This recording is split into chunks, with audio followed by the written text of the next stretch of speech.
We are at an amusement park, but it looks dead. Even the floors and the walls are dead.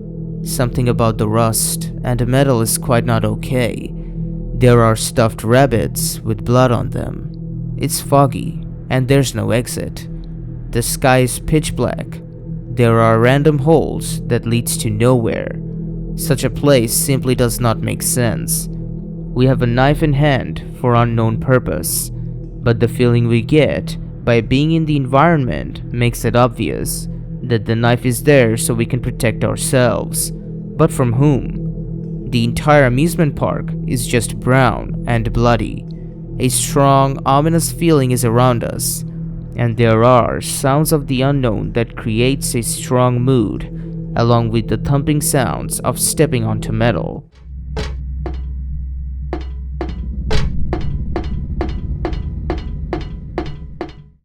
Well, nothing more to look forward to. Entering the next room, there are these dog-like creatures running around trying to attack. Running away from them, we also find these humanoid creatures trying to attack.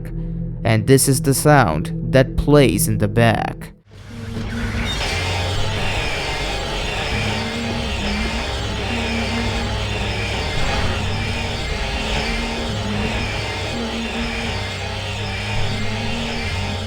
After fighting the monsters, we end up in a roller coaster. Following it, the nightmare finally ends, and we come back to the real world.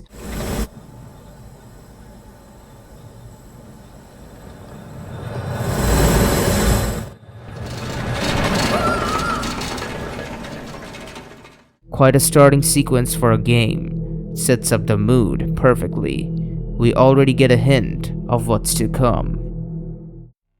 Getting back in the other world lies this room. It's the ordinary sports shop that is located in the shopping mall, except it's all decrepit and tainted. The walls are bloody and the place looks like a complete mess. There are cages made out of metal that simply does not fit at all. The walls are covered with something that resembles flesh and more accurately skin, which is then covered by wooden grills. There is a safe point opposite of that, and it's in the middle of bloodstains, and from the looks of it, it might be some kind of a torture chamber. Furthermore, interacting towards the restrained, it appears that the stain is shaped like a human. On the other side, a vise can be found, which serves the main purpose of the room. Use the vise to break the walnut and get the moonstone inside. Close to it is a door which is locked. On the right, however, are dead bodies of something in bags. People must have been sacrificed here, and then their dead bodies ended up in the bags. But then again, it could be the bodies of something else that we don't know. What makes this so eerie is that this is just a sports shop, but on the other world. Every once in a while, you will come across some unique places that will stand out in Silent Hill 3. What is unsettling, however, is in the shopping complex. After a while, you will come across this place with fans on it. It catches you off guard because it is surreal to see it. It's also a bit unsettling because of the game's fixed camera angle. When you get closer to it, you can hear a fan, but you won't be able to see it until you get very close. Opening the next door, there are a couple more fans, but what's interesting is these multiple camera angles. It throws you off and even makes the movement a bit clunky, which is done on purpose.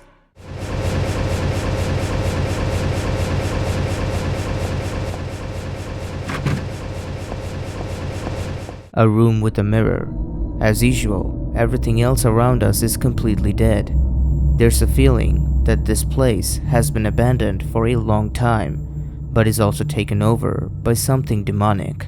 Once you pay attention in the mirror, you can slowly see the different distortions of reality on the mirror. But then, the reality changes, which isn't reflected, and we end up seeing two different things happening. What's even more disturbing is when all of this is happening, The walls actually start to bleed, or at least it looks like it bleeds. Heather starts to bleed from her heart, making the player feel as if they would encounter a game over because of it. It slowly increases, and we can see the reflection of Heather no longer follow reality. This entire place breaks the laws of physics and really lives up to the meaning of Otherworld. Once the reflection is completely covered in blood, Heather perishes, and the room in the reflection, and also in reality, is also completely consumed by the blood. It's strange and gives off a feeling so unsettling that very few games can truly match. While all of this happens, you can hear the sound of jibs and bones breaking apart.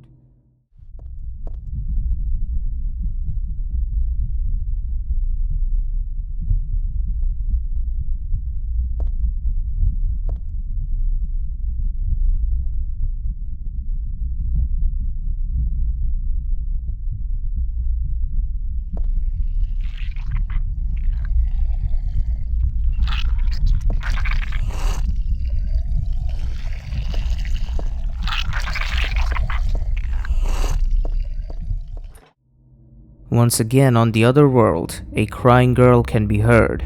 Following the sound, bloody footsteps can be found, appearing on the floor. The more time has passed, the more steps appear. They lead us to a specific wall. The walls around us has random numbers and letters written on them. The floors occasionally has fence through which we can see underneath. Rusty walls are back, along with the sense of rotten flesh. Again, another room that just does not make any sense to exist. Ignoring the wall to which the footsteps pointed towards, we follow the hallway. It feels like going deeper into a nightmare, but soon we come across two pair of legs hanging from the ceiling, and we see this monster that isn't hostile towards us. It is Valtiel, an angel of God within the religion in Silent Hill. He is rotating a valve, but the purpose is unknown. Along with the sound of the valve being turned, the sound of a girl crying is definitely connected with these two hanging bodies. They both are wearing a red skirt. It almost feels like resembling blood. The only thing stopping us to get close to them are two broken hospital beds in front of us. This is unlike anything this game has shown us, but it's definitely chilling. Here, have a listen to the sounds of this hall.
Using the crowbar to open the locked door, we get inside this building which seems pretty old. It's brown and soulless, but there are splashes of blood on the walls. This prepares us to know where we might be going. I cannot help but think of what has happened to this place. Following the hallway, it leads us to a stairwell that goes downwards. Going through it, we enter this room. We are given no choice but to fight him. After taking away his life, we finally get a chance to look around. This place is well lit. It's like there is absolutely no way to hide in here. The walls and the floors are bloody near the entrance of the room. But it's not just plain blood, it seems like a bit fleshy as well. It could be a room where people are either tortured or maybe killed. One look at this place and you can imagine all sorts of things that have probably happened here. Also, we have to fight him, which makes me think that before us, there were probably other people who made it to this point. But this guy would kill all of them, and the blood is there because of that reason. No doubt that this room is used to make this special film. After seeing the site, it's time to leave the room and finish the scene. We make our way to the Carcer City Library. Using a crowbar again, we unlock the door and get inside. This place feels like completely detached from reality. We continue to see the brown theme of architect. Going through, a small stack of crumbled bricks appear. Looking above, we have a see-through fence. It's clear that this place is built so the people above it can observe what is going on down below. But why underneath the library? Following along, we come across a room with some boxes and 2 pillars, but in front of us is a horrifying sight. We see 5 dead bodies hanging from the ceiling upside down. At first, you might think that this is just props for the film that is being recorded, but it's real. Hitting the bodies with the bat makes a noise of flesh being hit.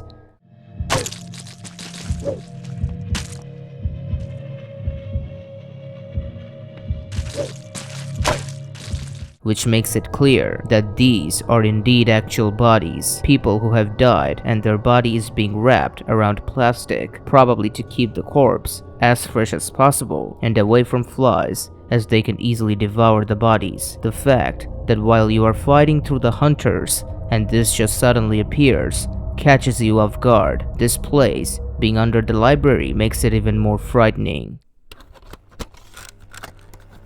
Entering the premises of Starkweather, the first thing we see is a dead body of a Cerberus.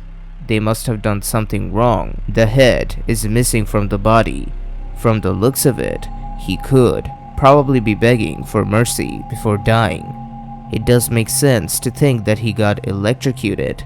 He could also be butchered alive. However, the body doesn't seem all that old, so this must have happened recently.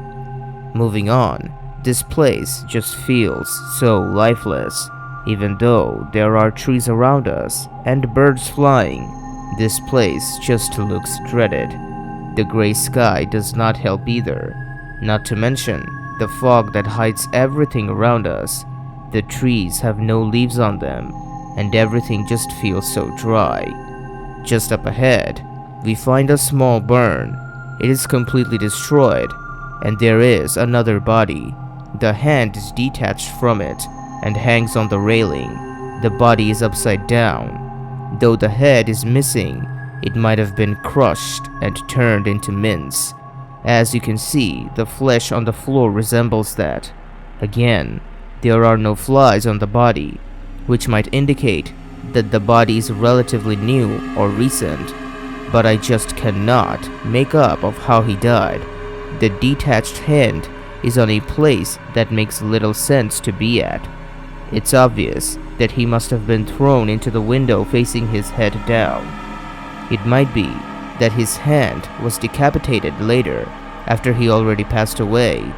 At least you get a broken glass piece for that.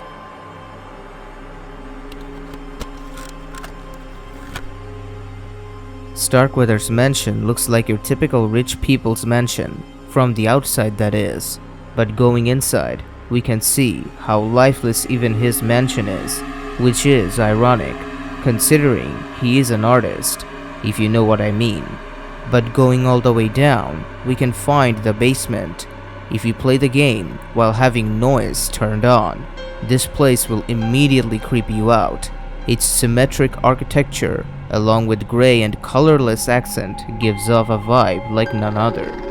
Honestly, it just feels disgusting to look at. Having noise turned on for this particular section makes it look even more abandoned than ever. Because of how straight the hallways are, It feels like you are really being watched, especially if you have noise effects turned on. Going through, you can find a room with some painkillers and explosive barrels.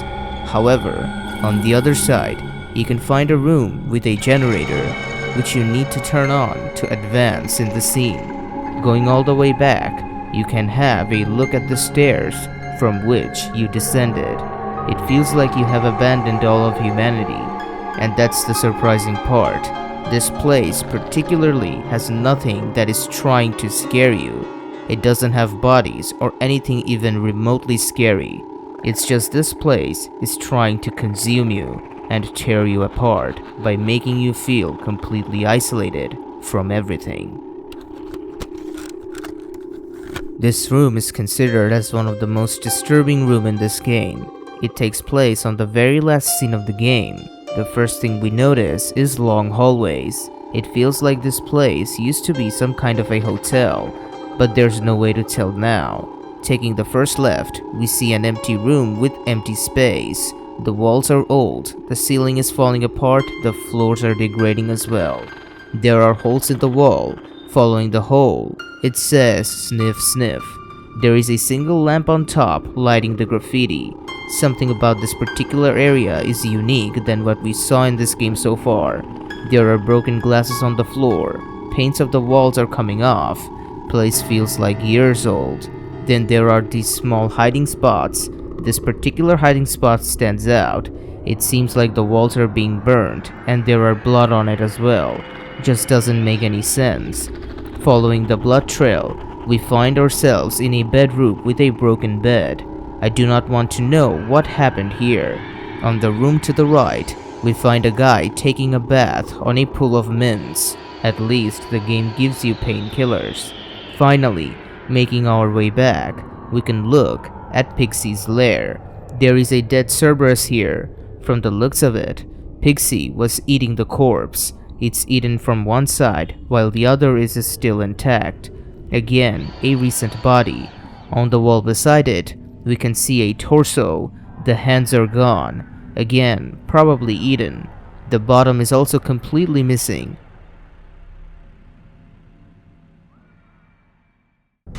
On the second episode of Manhunt 2, we enter Daniel's house. This is his original residence before the project took place. In order to get inside, we use a crowbar that we got from a watchdog. Upon entering the house, Daniel gets flashbacks of his family being in here. Crying of a woman can be heard. The house is burned and the fan is broken. Daniel asks Leo of the incident that took place, to which Leo simply answers the project happened here. Up next, we are tasked to find a syringe. This is where we get a chance to take a look at the house. Following the noise, a room with broken televisions are found, which makes no sense. Again, another flashback that hits Daniel. All the windows of the house is barricaded and completely shut. Except for light, nothing can get through them. In the living room, broken and worn out walls appear. The furnitures are completely covered or messed up. It feels like a crime happened in this place, which probably forced the project to shut this house down and to not sell it to the public, which is why the furnitures are all there even though the place is abandoned. But the interesting part about this room is on the right of the fireplace, a mirror can be seen. And by breaking it, a hidden camera is revealed. It means this was a one-way mirror and the room was being recorded without the awareness of the dwellers. A family of 4 lived here and they were being watched. As we start to go upstairs, a ball comes towards Daniel, as if it wanted Daniel to go up there. Though not too much to do, there is still a picture frame of Daniel's family found in the room. Going to the basement, a crack in the wall can be found. Crawling through it, more flashbacks appear as things start to fall around. Multiple bed sheets stained with blood is also laying around. All of it is a clue showing that a crime did occur here, and most likely it was a murder. When red light starts at first, Daniel is standing on the streets. Nothing particularly strange about the place. Moving a bit forward though, we are introduced to a new hunter gang, the Red Kings. After dealing with them and proceeding through the episode, we enter this building. More Red Kings ahead, and after surviving them, this particular room can be found. At first glance, nothing of interest is being seen here. Again, nothing particular will stand out, but after getting near the television, a flashback kicks in.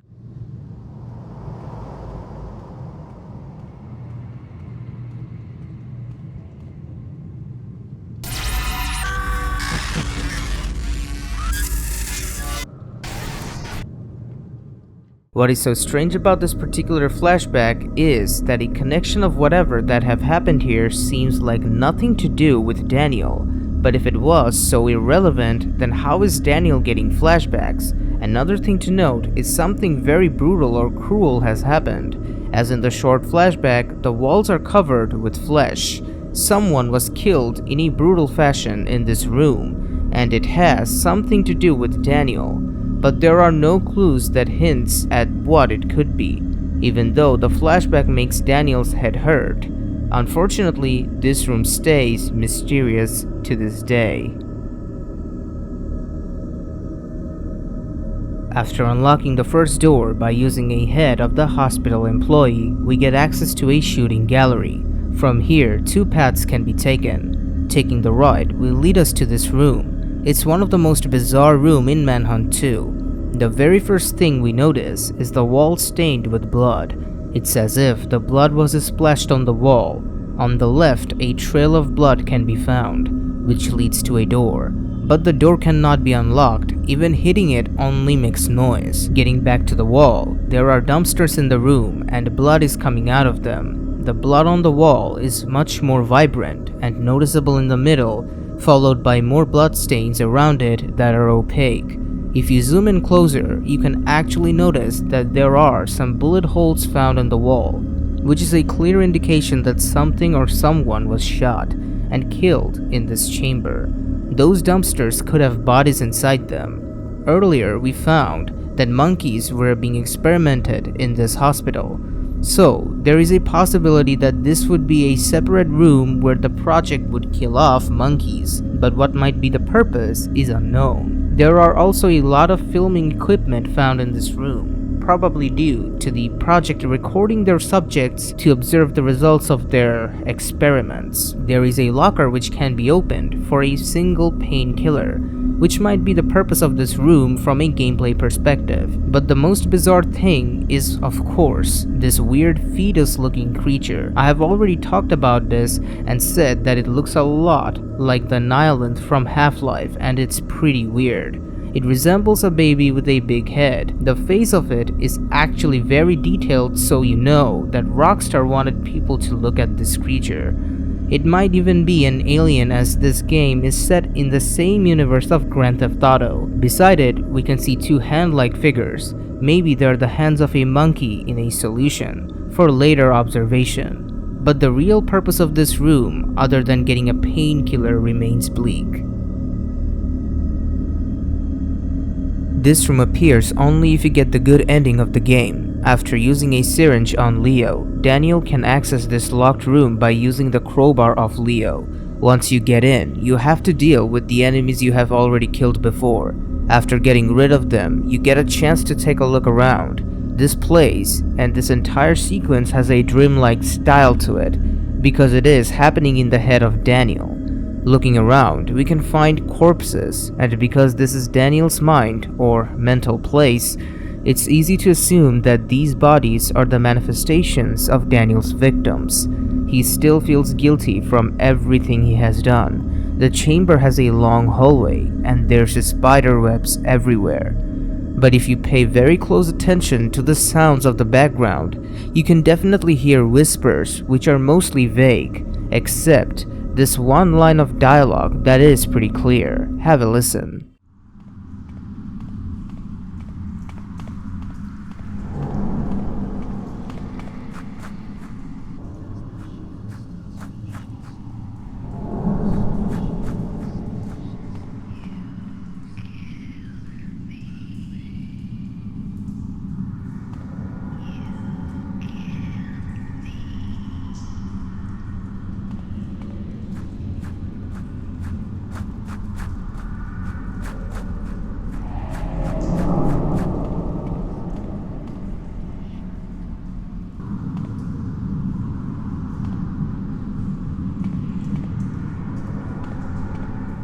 We can definitely hear the line, "You killed me." It's also very easy to tell that it's a female voice. Most likely, it's Daniel's wife telling Daniel that he killed her, which again is most likely the manifestations of Daniel's guilt echoed through his mind.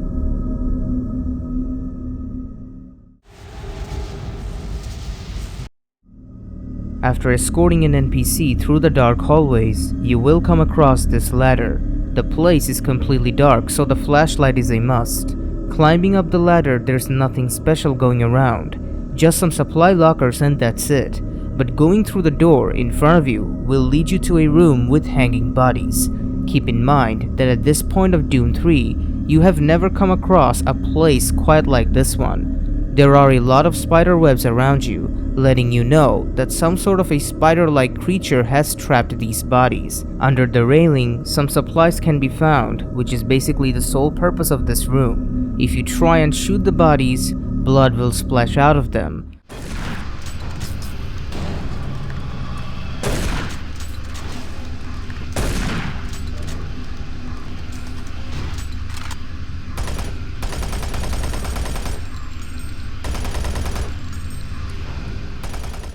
But other than that, they are pretty much decorations.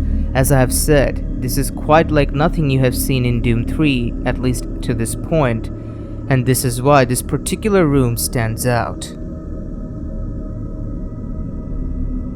After finding this bridge, you will come across this room where you will find the PDA you need in order to access through.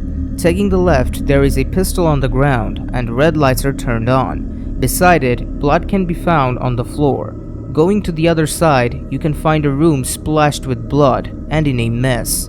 There is nothing you can find in this room except for a computer, but the monitor is out of order and no matter what, it won't do anything. However, making your way back to the room in the middle, you can immediately notice some growth on the wall. But going inside the room, there are a couple of dead corpses along with signs of demonic ritual taking place that can be found. And of course, the growth is devouring the place. Handprints out of blood can be found on the doors to the other side.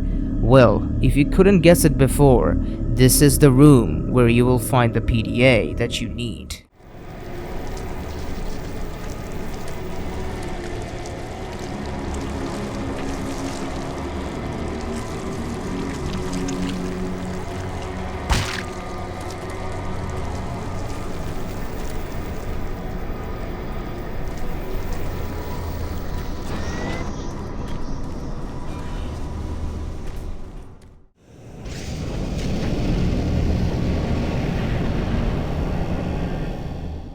Right after you finish Sector 3 and enter Sector 4, you immediately find yourself in a room where a complete massacre took place.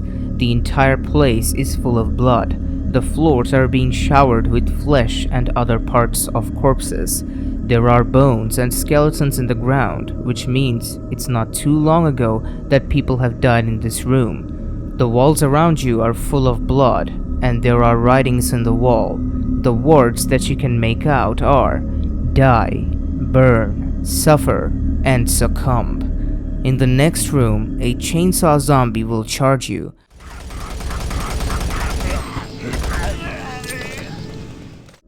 Though it's not too hard to take it out, the connected hallway will lead you to a room with another chainsaw zombie coming after you.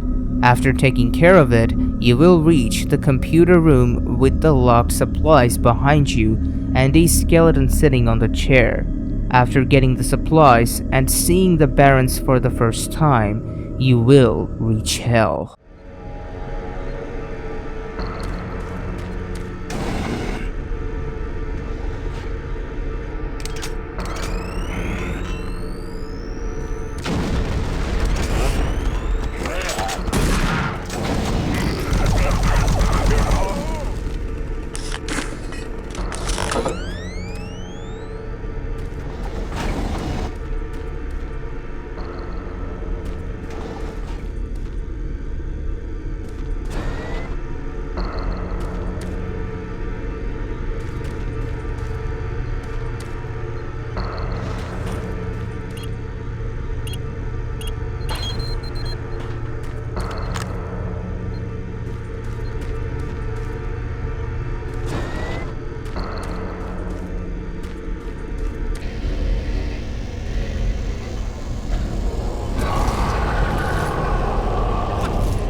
to escape their prison and drive mankind into darkness.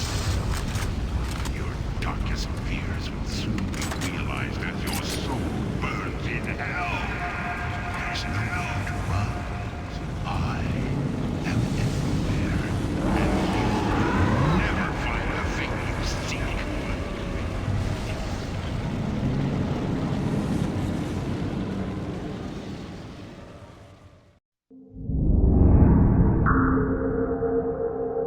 Jumping into Half-Life, first we'll be taking a look at the Uplink demo. The Uplink demo is a demo included for free with the 25th anniversary update.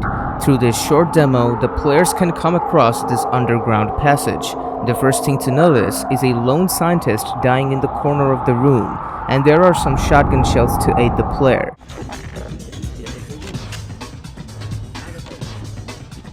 Next up, some pipes and some zombies.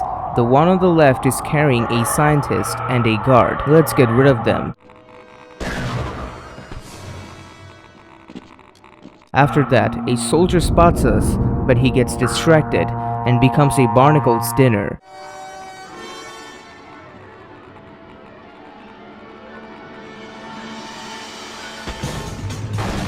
Another soldier is being consumed by a barnacle. Taking care of that and going up the ladder, another dead body slowly slides away. The entire place is full of zombies, barnacles, and headcrabs trying to get their teeth on whatever they can. The room ends with a long hallway accompanied by some pipes and, of course, some more headcrabs.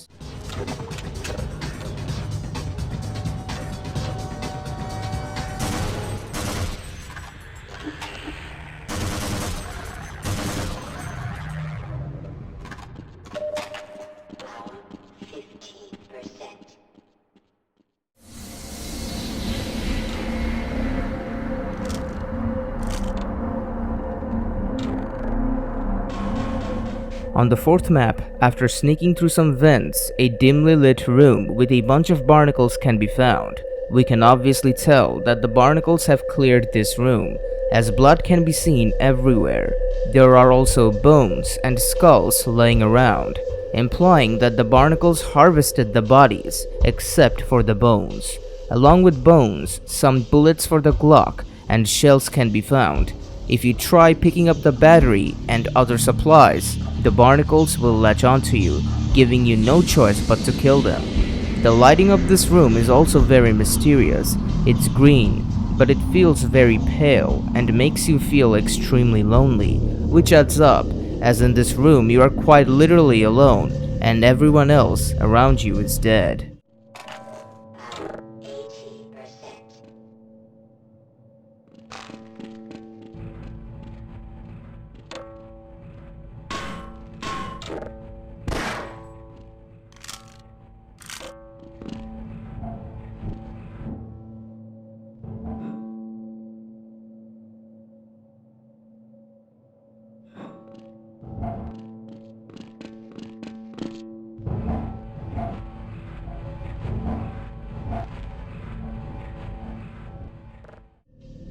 The final room I wanted to showcase is this one found in the map on a rail. Before entering the room, you can hear the noises of a bull squid growling. If you open the door, it will attack you on sight. After taking care of it, you can see this room is a complete mess. Dead soldiers, blood, and headcrabs, just all sorts of bad stuff laying around. It also has the same lighting as the room I showed you before. This lighting makes it feel like you are alone, and it works here in a similar way. On the wall to the right of the room's entrance, it says, "You're dead, Freeman." It is spelled wrong, but you can see the spray paint the soldiers used to write that on the wall. I guess it's pretty safe to assume that the soldiers who thought Freeman would be dead, or at least wished that he would be dead, are the ones in the corner of this room right now. Well, let's clean this room up for good.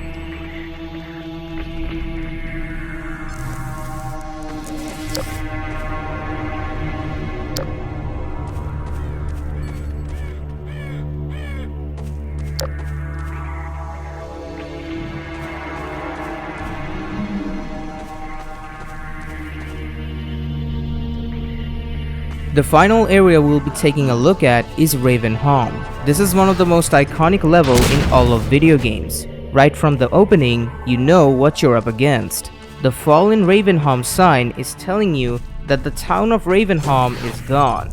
There are dead bodies all over the place. A corpse with a burned face can be found near the Ravenholm sign. What is even more disturbing is that apparently this burned face is taken from a real corpse. Up ahead, a small hut with blocked entrance is found.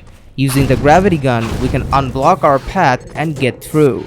Inside of it, gas canisters can be seen along with saw blades. This is how you're told to use these blades and canisters as weapons. So we use these to our advantage and clear up the path ahead.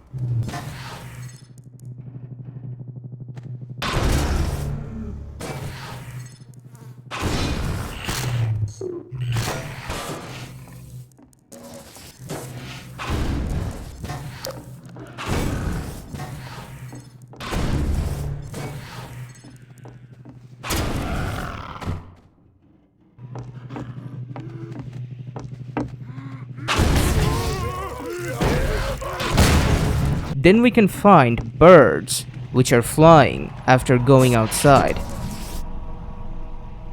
On the right, a spinning blade trap can be found. We can use this to kill all the zombies in the area. It is clear that someone is out there building all these traps and weapons to kill the zombies and other creatures lurking around. But for now, we do not know who it is. After dealing with a couple more zombies and head crabs, we can find some corpses laying around. These rockets are used by the Combine as they want human beings to turn into zombies. Because these rockets are full of head crabs that are then fired at critical places in order to stop the human race.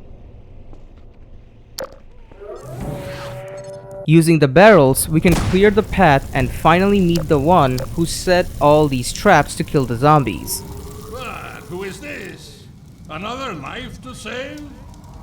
I'll keep my eye on you. More than that, I cannot run. The best weapon to use is the gravity gun, as there are a lot of bricks, saw blades, and gas canisters around us that we can throw at the zombies to kill them. On the room to the right, we can find a locked up zombie and we can ignite it on fire. Another detail to look out for, when you ignite zombies in Half-Life 2, they actually beg for mercy.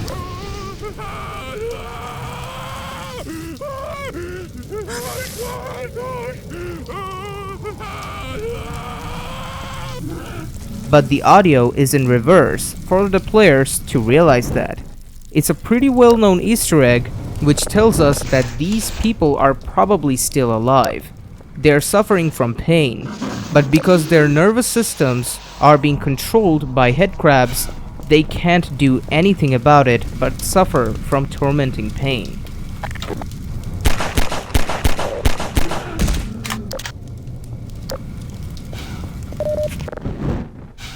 Fire is blocking our path, but we can turn the valve and clear the path. Moving on, we can find a couple of zombies and you can clearly tell how we deal with them.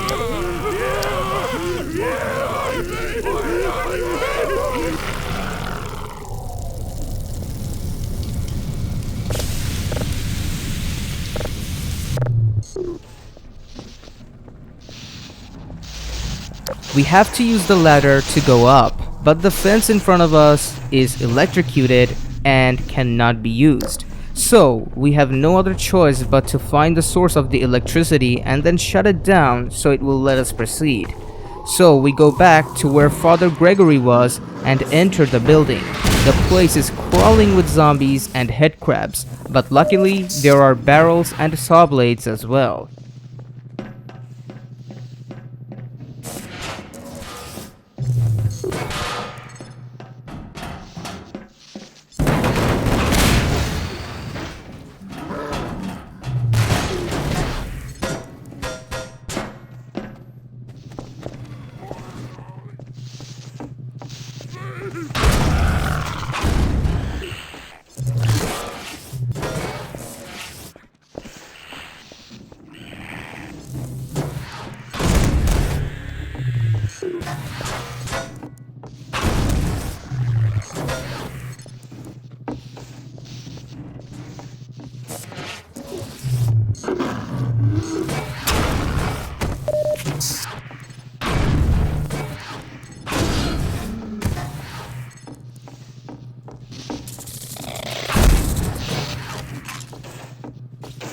After dealing with all the headcrabs and zombies, a knife is found.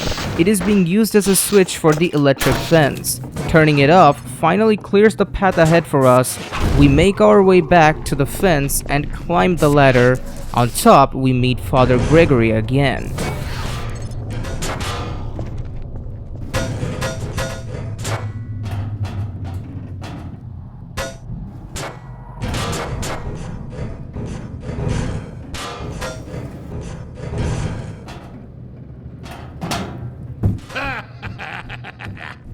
Well done, brother. Make free use of my traps, but take care not to fall in them yourself. Behind you! In Ravenholm, you do well to be vigilant.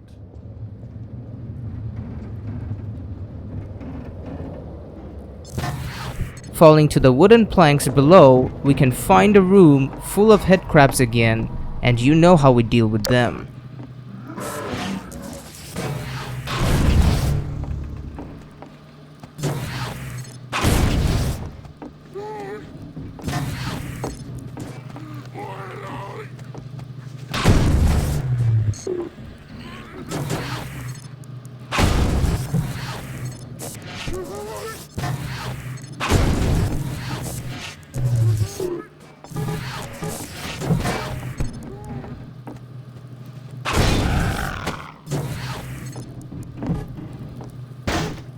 Some new traps await for us. This time, it's cars. Using the switch, we can drop the car down on the zombies and kill them very easily. However, if they persist, we have to use the gravity gun to deal with the situation.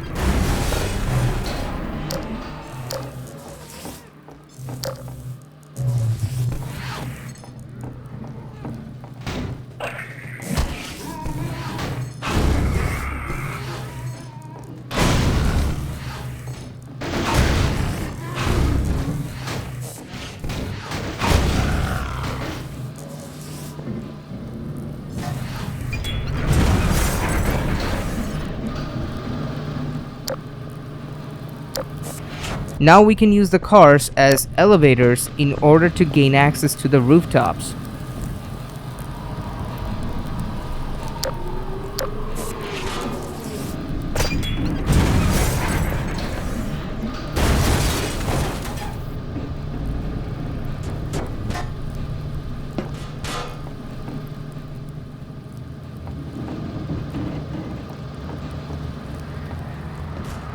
Better and better.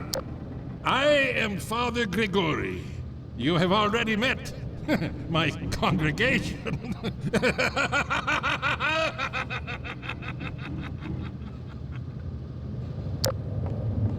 On the roof, Father Gregory helps us by clearing out some of the enemies surrounding the roof. It is you, brother. I apologize. But no harm done. My bullets are the least of your concerns.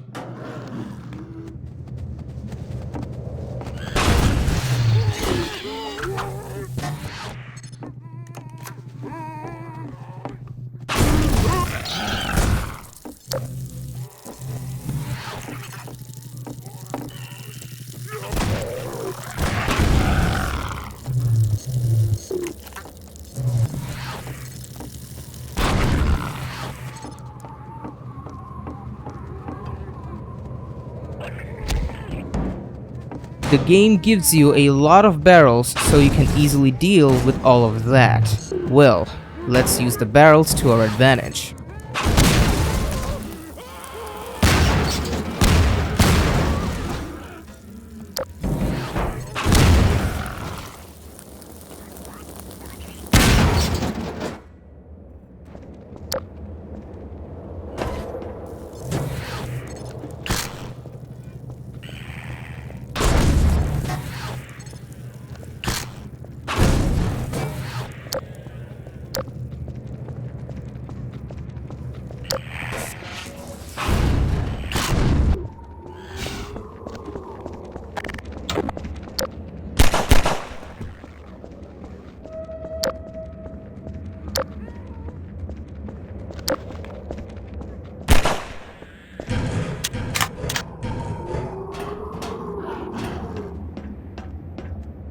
Although they call me crazy, I care about now my health, my strength, and Once we reach the other side, we can see that Father Gregory is probably trying to research the zombies or observe them, as there are a couple of dead bodies along with dead headcrabs laying on the bench. But we better be careful, as there are a ton more coming to kill us.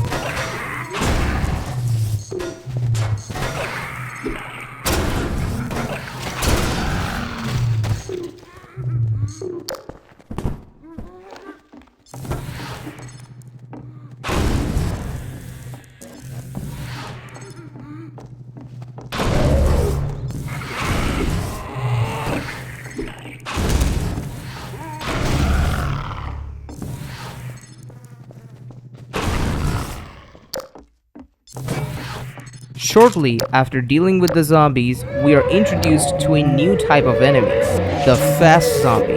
They are the product of fast headcrabs, which is why they can also climb buildings and move very quickly, just like the fast headcrab itself. One of them tries to attack, but we quickly defend ourselves while remaining on our toes for others lurking in the corner.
here, brother.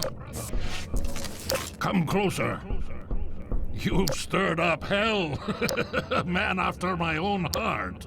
Here, I have a more suitable gun for you. You'll need it. Catch! Good. Now, keep it close. My advice to you is, aim for the head. Hush. They come. There is no rest in Ravenhorn. Move on and I will meet you at the church.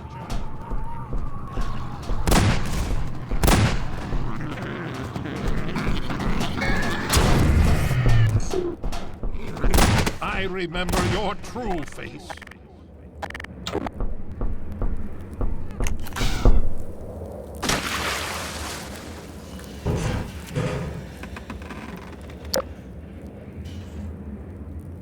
Once we jump across, we have to call an elevator, but it's very slow.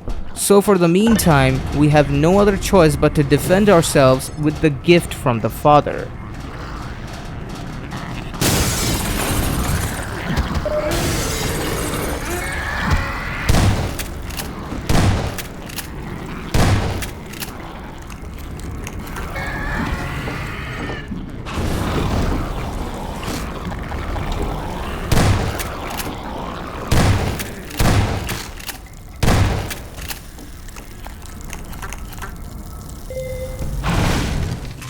We are almost through Ravenholm, just need to go down through the elevator.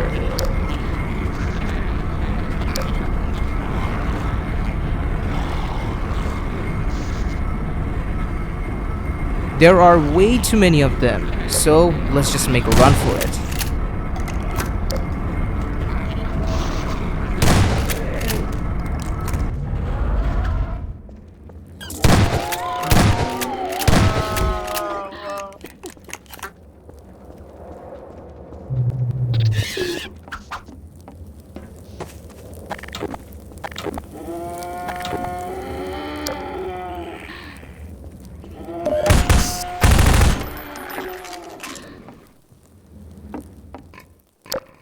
Reaching the other side, our objective becomes activating a switch which will move a platform that can work as a bridge in order to get closer to Father Gregory. After some platforming, we finally turn the switch and use the platform to move ahead.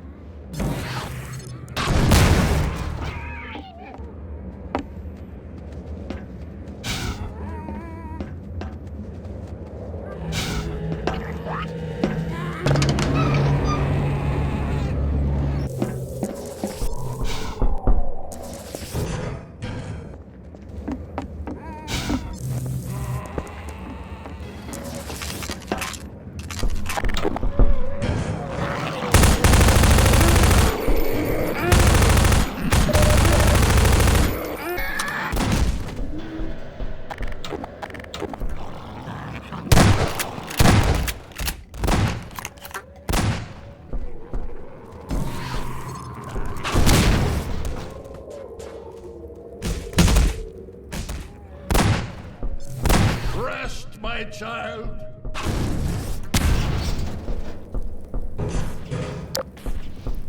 How came you here, brother? This is the wrong side of town for you. Did I not tell you to seek the church? Men, before it is too late.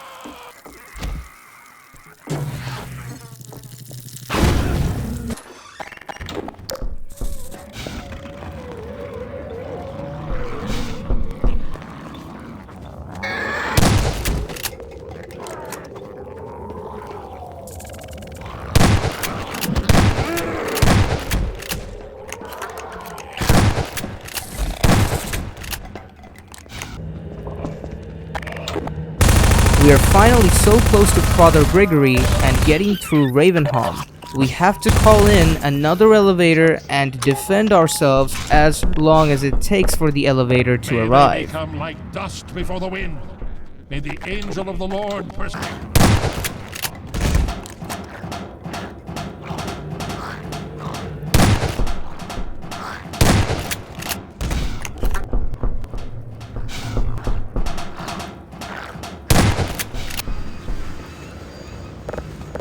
The handbrake, brother. Release it and come down.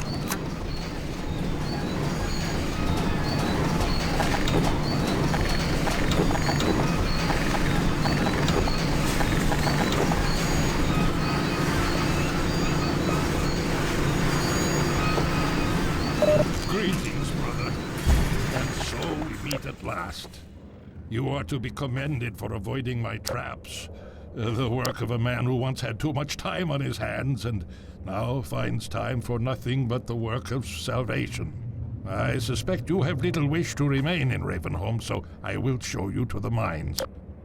As for me, a shepherd must tend to his flock, especially when they have grown unruly. Follow me, brother, and tread lightly, for this is hallowed ground. All we have to do now is just get to the exit and finish off any remaining zombies that will get in our way.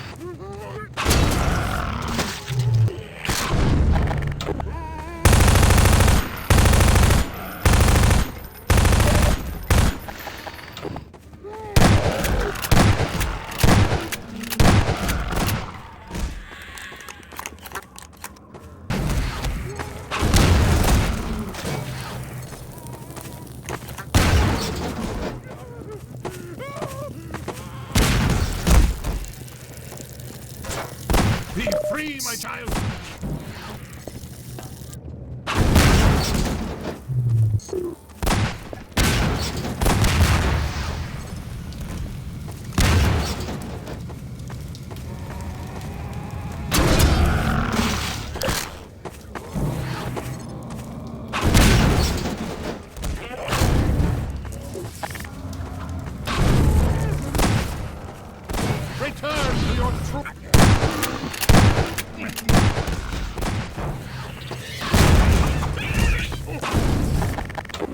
I will end your time. Follow me. Quickly, brother.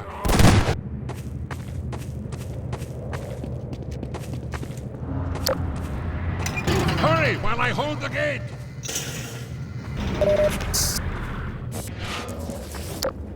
Farewell, brother.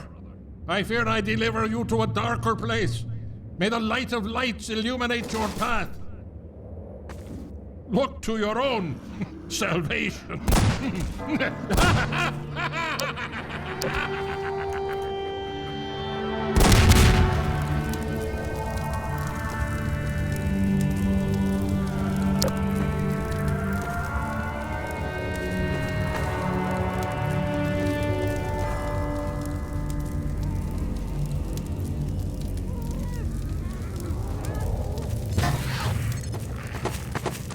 You might think we're finally done, but no, there are a few more traps ahead of us. These traps will help us kill the remaining zombies and reach the other side of the town.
And with that, we finally reach the other side, the night is done, and the sun is up. When you talk about Half-Life 2, it's impossible not to talk about this map, because it is still to this day one of the most uniquely designed map ever. So we are done exploring some of the scariest rooms in video games. From Silent Hill 3 to Half-Life 2, this was a pretty long journey. Perfect Enrager signing out.